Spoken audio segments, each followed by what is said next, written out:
Hello दोस्तों, बागी classes में आपका स्वागत है। आज देखते हैं थर्ड शिफ्ट का 27 नवंबर का क्वेश्चन। पहला क्वेश्चन है, निम्नलिखित में से किसमें रिज्यू श्रृंखला वाले हाइड्रोकार्बन होते हैं। हाइड्रोकार्बन पहले कितना प्रकार के होते हैं? दो प्रकार के होते हैं। हाइड्रोकार्बन दो प्रकार के होते हैं। पहला होता है संतृप्त और एक होता है असंतृप्त। संतृप्त में होता है कार्बन कार्बन के बीच सिंगल बॉन्ड और असंतृप्त में होता है डबल बॉन्ड या ट्रिपल बॉन्ड होता है। तो इसमें कह रहा है रिज्यू श्रृंखला वाले हाइड्रोकार्बन है, यानी कि कौन सा ऐसा निम्नलिखित तीन चार ऑप्शन में है जो रिज्यू श्रृंखला यानी कि सीधी श्रृंखला बनाता है। तो देखते हैं, पहला ऑप्शन है आइसोब्यूटेन। आइसोब्यूटेन कैसे बनाता है? तो आइसोब्यूटेन, ब्यूटेन में कितना कार्बन होता है? 4 कार्बन होता है। तो 4 कार्बन 1 2 3 4 को है, लेकिन आइसोब्यूटेन सीधा नहीं बनाता है। तो आइसोब्यूटेन कैसे बनाता है? 4 कार्बन है तो इसमें एक ऐसे रहता है, तो आइसोब्यूटेन होता है। तो ये सीधा श्रृंखला नहीं बनाया है। तो ब्यूटेन यानी कि 4 कार्बन है, तो 4 कार्बन वाला बनाता है। तो देखते हैं अगला ऑप्शन।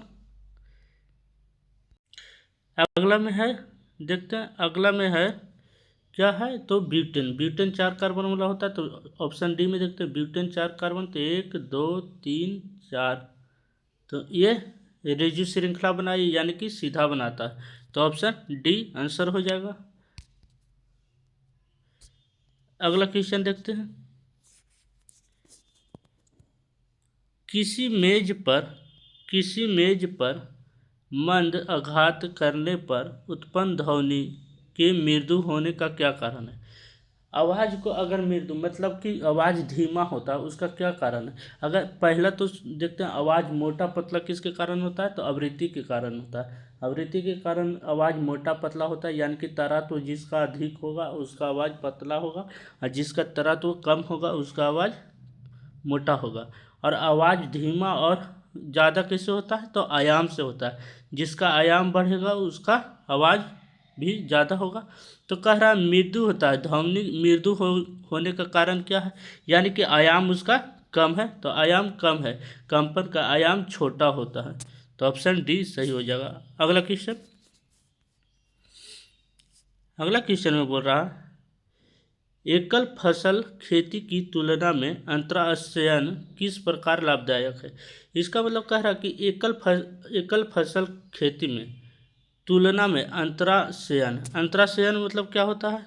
अंतराशयन मतलब होता है कि जैसे एक फसल यहाँ लगाए, जैसे लगाए मकई का, तो दूसरा फसल किसी और सरसों का लगा दिए, या तो यहाँ पे सरसों का लगाए तो यहाँ गेहूँ लगा दिए, यहाँ फिर सरसों लगा दिए, फिर गेहूँ, फिर सरसों, इसी तरह लगाएंगे। तो इन तुलना में अंतराशयन लाभदायक होता है, क्योंकि अगर यहाँ पे मान लीजिए यहाँ सरसों है, तो सरसों में अगर कीट लगेगा तो गेहूं में नहीं लगेगा, इसके बच जाएगा। क्योंकि सरसों में जो कीट होगा खाने वाला, उसको सरसों वाला अच्छा लगेगा और यहाँ गेहूं वाला अलग कीट होगा, तो आगे नहीं बढ़ेगा कीट। तो अंतराशयल इसलिए लाभदायक है। तो देखते हैं, ऑप्शन कह रहा है कम भूमि की आवश्यकता होती है। नहीं, भूमि तो उतना ही लगेगा जितना लगता है। पोषक तत्वों की कुशलता पूर्वक उपयोग करेगा। हाँ, पोषक तत्व होगा उसको कुशलता पूर्वक उपयोग करेगा। जो सरसों का पोषक अलग होगा तो उसका अलग पोषण करेगा। जैसे मक्का हो जाए, मक्का और बीच में लगा दीजिए अरहर, मतलब कि अरहर लगा दीजिए, तो अलग अलग पोषक अलग अलग लेगा। और रोगों के प्रसार को भी रोकता है, जैसे अगला से अगला में रोग भी नहीं जाएगा। तो ऑप्शन बी सही हो जाएगा। अगला क्वेश्चन में बोल रहा है, निम्नलिखित में से किस विधि में जंग लगने से बचाने के लिए इस्पात और लोहे पर जिंक की परत विलेय शामिल है। लोहे को जंग से बचाने के लिए उस पर जिंक का परत लगाएंगे तो उसे क्या कहते हैं? गैल्वेनाइजेशन कहते हैं, गैल्वेनीकरण। तो ऑप्शन सी, ये तो इजी क्वेश्चन है। अगला क्वेश्चन देखते हैं, जब बंदूक चलाई जाती है तो गोली आगे की ओर बढ़ती है, क्योंकि गोली चलाई जाएगी तो जब बंदूक चलाई जाती है तो गोली आगे की ओर बढ़ेगी, क्योंकि न्यूटन के थर्ड लॉ पर काम करता है। तो बंदूक पीछे की ओर जाएगी, थ्रस्ट जनरेट करेगा। तो देखते हैं ऑप्शन। वायु प्रतिरोध आगे की ओर कार्य करता है, नहीं। गुरुत्वाकर्षण इसे आगे की ओर धकेलता है, नहीं। तो बंदूक की प्रक्षेप प्रतिक्रिया के रूप में पीछे की ओर कार्य करती है, हाँ, ये सही हो जाएगा। तो ऑप्शन सी सही है। अगला क्वेश्चन। अगला क्वेश्चन में है, चंद्रमा पर किसी पिंड का भार पृथ्वी की अपेक्षा कम होता है, क्योंकि चंद्रमा पर गुरुत्वाकर्षण कम होता है, 1/6 होता है। तो कह रहा है चंद्रमा पर गुरुत्वीय त्वरण कम होता है, हाँ सही है। अगला क्वेश्चन। अगला क्वेश्चन में बोल रहा, 5 कूलम्ब आवेश और 15 वोल्ट विभवांतर वाले दो बिंदुओं पर ले जाने में किया गया कार्य कितना होगा। एक बिंदु यहाँ, एक बिंदु यहाँ, यहाँ से यहाँ 15 वोल्ट के विभवांतर एक बिंदु से दूसरे बिंदु तक ले जाने में किया गया कार्य, यानी कि डब्लू पूछ रहा है। तो डब्लू बराबर क्या होता है, क्यू इंटू भी होता है। तो क्यू कितना दिया हुआ है कूलम में, तो 5 कूलम है, और भी कितना है 15 वोल्ट है। तो दोनों को गुना कर देंगे तो कितना आ जाएगा 75। और वर्क अति ऐसा ही मात्रा क्या होता है, तो जूल। तो 75 जूल हो जाएगा आंसर। तो 75 जूल ऑप्शन बी में है, तो ऑप्शन बी सही हो जाएगा। अगला क्वेश्चन। अगला क्वेश्चन में बोल रहा है, जब कार्बन डाइऑक्साइड को चूने पानी से होकर प्रवाहित किया जाता है तो अवक्षेपित होता है। तो कह रहा कार्बन डाइऑक्साइड यानी कि CO2 और चूने का पानी यानी कि चूने का पानी क्या है, कैल्शियम हाइड्रोक्साइड CaOH का हॉल्टवाश। इसको अगर गुजारेंगे तो क्या बनेगा, तो कैल्शियम कार्बोनेट बनेगा, CaCO3 बनेगा। तो कौन ऑप्शन हो जाएगा, ए। अगला क्वेश्चन। निम्नलिखित कार्बनिक यौगिकों में कौन सा संतृप्त है। फिर संतृप्त है तो हाइड्रोकार्बन दो प्रकार के होते हैं, एक संतृप्त और एक असंतृप्त होता है। तो संतृप्त में क्या होता है, कार्बन कार्बन के बीच सिंगल बॉन्ड होता है। तो इससे सिंगल बॉन्ड होता है, इसको क्या कहते हैं, एल्केन कहते हैं, एल्केन समूह में आता है। तो एल्केन समूह में कौन आ रहा है, तो प्रोपाइन। प्रोपाइन क्या आ रहा है, एल्काइन समूह में आ रहा है। तो ऑप्शन ए नहीं होगा। अगला देखते हैं। प्रोपीन यहाँ करा दो ब्रोमो प्रोपीन यानी कि प्रोपीन समूह में, ये भी नहीं होगा। और ये ब्रोमो प्रोपेन यानी कि एल्केन समूह में है, तो ये सही हो जाएगा। अगला क्वेश्चन। निम्नलिखित में से किस में सबसे अधिक अम्लीयता होती है। तो कह रहा 4 ऑप्शन है, इसमें किस में सबसे अधिक अम्लीयता होगा। तो नींबू का कितना होता है, 2.2 होता है। सिरका का कितना होता है, तो 2.4 से 2.10 तक हो जाता है, 9-10 तक हो जाता है। तो जल का कितना होता है, 7 होता है। और दूध का कितना होता है, तो इसका भी 2.6 के पार होता है, लगभग 6 के आसपास। तो इफ नहीं, दूध का ज़्यादा होता है। दूध का पीएच मान हो जाता है, कितना हो जाता है, दूध का पीएच मान हो जाता है 6.5 से 6.7 के बीच होता है। तो इसमें सबसे कम किसका पीएच मान है, नींबू का रस का। तो ये आंसर सही हो जाएगा। अगला क्वेश्चन। अगला क्वेश्चन में बोल रहा है, mkg द्रव्यमान एक पिंड की सतह से h मीटर की ऊंचाई पर रखा जाता है तो पिंड की स्थितिज ऊर्जा, स्थितिज ऊर्जा बराबर क्या होता है, पोटेंशियल एनर्जी बराबर mgh होता है। तो mgh हो जाएगा। तो ऑप्शन बी सही। अगला क्वेश्चन। अगला क्वेश्चन बोल रहा है, लेंस द्वारा उत्पन्न आवर्धन वस्तु दूरी u है, प्रतिबिंब दूरी v है, तो किस सूत्र द्वारा संबंधित है। तो लेंस में आवर्धन बराबर क्या होता है, v/u होता है। और वही दर्पण रहेगा तो क्या हो जाएगा, m बराबर होगा -v/u होगा। तो दर्पण में से माइनस हो जाता है और लेंस में प्लस होता है। तो प्लस वाला कौन है, डी, आंसर सही। अगला क्वेश्चन। अगला में बोल रहा है, निम्नलिखित में से किस कोशिका अंगक में ATP जनरेटिंग रासायनिक अभिक्रिया हेतु पर्याप्त परिशिष्टीय क्षेत्रफल होता है। तो किसमें ATP किसमें होता है, तो माइटोकॉन्ड्रिया में होता है, ऑप्शन ए सही। अगला क्वेश्चन। अगला क्वेश्चन में है, विद्युत ऊर्जा शक्ति और समय के बीच संबंध। तो शक्ति और समय के बीच में संबंध क्या होता है, तो P बराबर क्या होता है, हम जानते हैं P बराबर W/T होता है, यानी वर्क बटा सेकेंड होता है। तो इसमें कह रहा है ऊर्जा बराबर, यानी कि वर्क बराबर क्या होगा, तो शक्ति गुने समय। तो शक्ति गुने समय किस में है, तो ए में है। ऑप्शन ए सही होगा। अगला क्वेश्चन, अगला में है निम्नलिखित में से कौन सा मानव रोग यौन क्रिया के दौरान संचारित हो सकता है। तो कह रहा है कौन सा रोग है इसमें जो यौन क्रिया से संचारित होता है। तो प्रोटीन ऊर्जा कुपोषण नहीं, तो कैंसर नहीं, मधुमेह नहीं, तो एड्स। हाँ, एड्स यौन संचारित रोग है, तो एड्स सही हो जाएगा। एड्स का फुल फॉर्म क्या होता है, तो एक्वायर्ड इम्यूनिटी डिफिशियंसी सिंड्रोम होता है। तो ऑप्शन डी सही।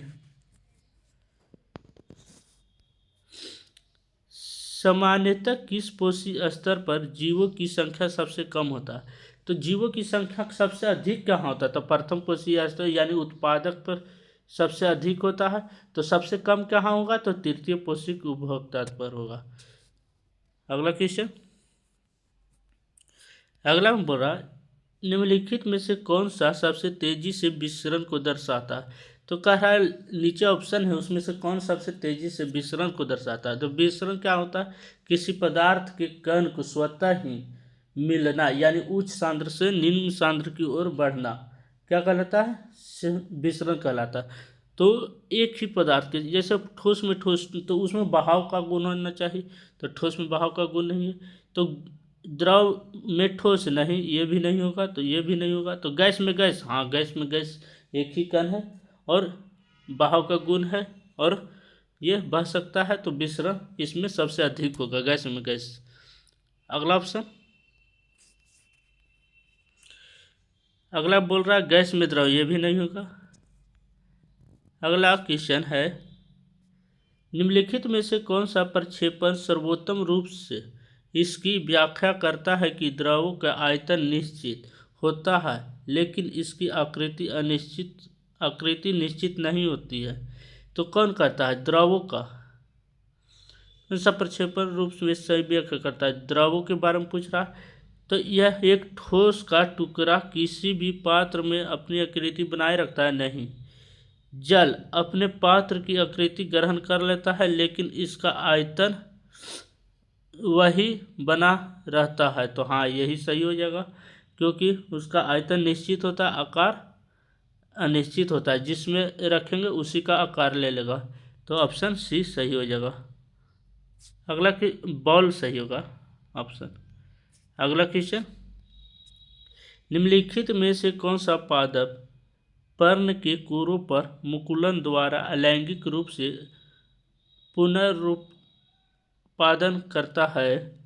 तो वह क्या कहलाता है, तो कह रहा है कोई पत्ती है, जैसे पत्ती रहता है इसे, उसके कोनों पर मुकुलन द्वारा, यहाँ पर बडिंग ऐसे हो जाएगा, तो मुकुलन द्वारा जो पुनः उत्पादन करता है उसको क्या कहते हैं, तो ब्रायोफाइलम कहते हैं, उसको क्या कहते हैं, ब्रायोफाइलम कहते हैं।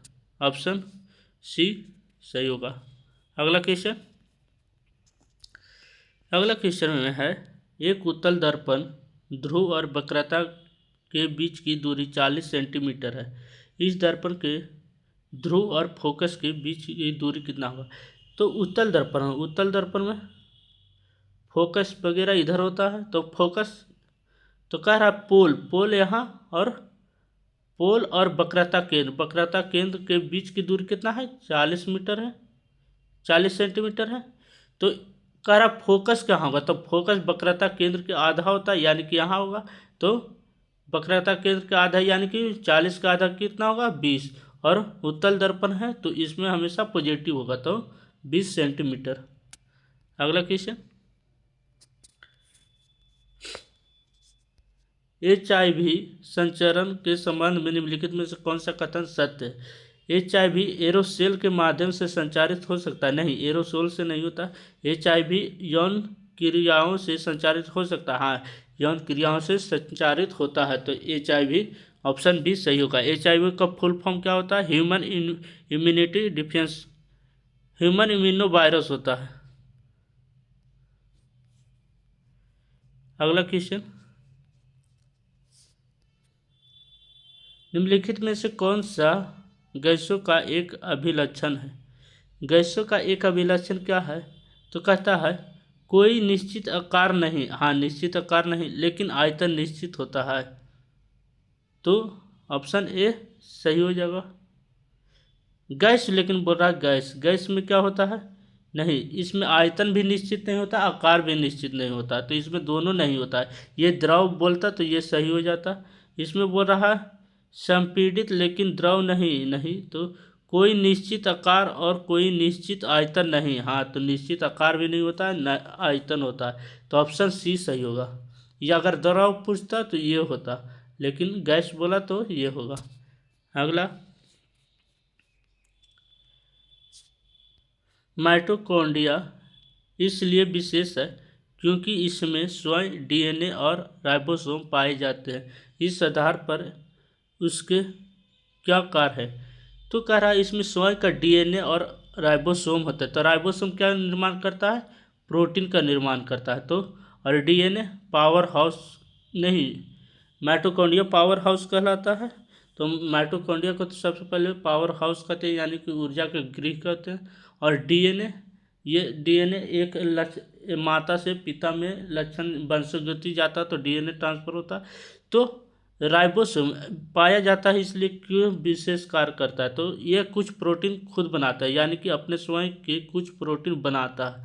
तो ये अपने स्वयं के कुछ प्रोटीन बना लेता है, तो ऑप्शन ए सही होगा। और किस में डीएनए और राइबोसोम पाया जाता है? प्लास्टिड में भी अब स्वयं का डीएनए और आरएनए, डीएनए और राइबोसोम पाया जाता है प्लास्टिड में। अगला क्वेश्चन,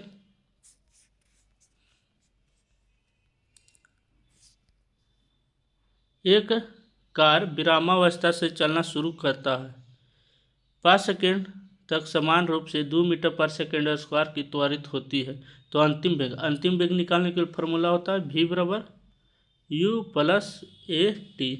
तो u 0 है और a का मान 2 है और t 5 है, तो बराबर 10 मीटर पर सेकेंड हो जाएगा। ऑप्शन बी सी सही हो जाएगा। अगला क्वेश्चन, ऑक्सीजन जैसे सूक्ष्म अणु कोशिका झिल्ली से आसानी से होकर गुजर सकते हैं, लेकिन स्टार्च या प्रोटीन जैसे अणु से नहीं गुजर सकते। कह रहा है इसमें कोशिका झिल्ली है, कोशिका झिल्ली से आसानी से ऑक्सीजन क्यों गुजर जाता है, लेकिन स्टार्च और प्रोटीन से नहीं गुजरता? तो क्योंकि कोशिका झिल्ली होता है परगम होता है, लेकिन चयनात्मक रूप से होता है, किसी किसी को अंदर जाने देता है, किसी को नहीं जाने देता, यानी कि जो उसकी ज़रूरत का है उसे जाने देगा और जो उसकी ज़रूरत को है नहीं जाने देगा। इसलिए वह स्टार्च और प्रोटीन जैसे अणुओं को नहीं गुजर सकते। तो ऑप्शन देखते हैं, छोटे अणुओं को आगे बढ़ाने के लिए विशेष ऊर्जा होती है, नहीं। अगला ऑप्शन बोल रहा है कि कोशिका झिल्ली पूरी तरह से ठोस होती है, नहीं। प्रवेश के लिए बड़े अणुओं को टूटना पड़ता है, नहीं। कोशिका झिल्ली चयनात्मक पदार्थ के लिए परगम होती है, हाँ परगम होती है, चयनात्मक परगम। तो ऑप्शन डी सही हो जाएगा। अगला क्वेश्चन नहीं है, अगला क्वेश्चन हो गया, ख़त्म हो गया। तो थैंक यू वेरी मच।